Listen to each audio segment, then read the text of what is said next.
Good morning বন্ধুরা, আবারও একটা নতুন ভিডিওতে আপনাদের স্বাগত। দিন কয়েক আগে আমি গিয়েছিলাম বাবা বড় কাচারের মন্দির।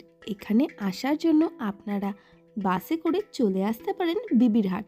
বিবিরহাট থেকে অটো রিজার্ভ করে কিংবা যে কোনো গাড়ি করে আসতে হবে বাবা বড় কাচারের মন্দির।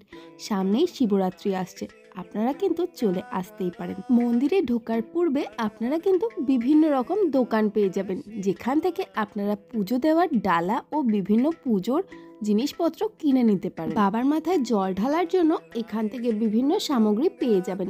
আমার এই ডালাটির দাম নিয়েছিল 101 টাকা। আপনারা যেই দোকান থেকে পুজোর সামগ্রী কিনবেন সেখানে কিন্তু বসে রেস্টও নিতে পারেন। আমরা যেই দিনে গেছিলাম সেদিনকে বেশ বৃষ্টি হচ্ছিল, তাই চারিদিকটা একটু কাদা কাদা হয়েছিল। মন্দির চত্বরে কিন্তু আরও বিভিন্ন রকম দোকান রয়েছে। এরপরেই আমরা চলে আসলাম এই পুকুরটিতে, যেখান থেকে জল নিয়ে আমরা যাব বাবার মাথায় জল ঢালতে। এটি হলো বাবা বড় কাচারি মন্দিরের গর্ভগৃহ। এখানে কিন্তু সারাক্ষণ পুজো হচ্ছে। মন্দির চত্বরটি কিন্তু বেশ পরিষ্কার পরিচ্ছন্ন। ছোট ছোট বাচ্চাদের কিন্তু এখানে নিয়ে এসে পুজো করা হয় বাবার কাছে মানত থাকলে। দেখুন, মন্দিরটি কিন্তু খুবই সুন্দর। আপনারা চলে আসতেই পারেন একটি দিন। বাবার মন্দিরের ওপরেই রয়েছে একটি বড় গাছ, আর এই গাছটি কিন্তু বেশ পুরানো।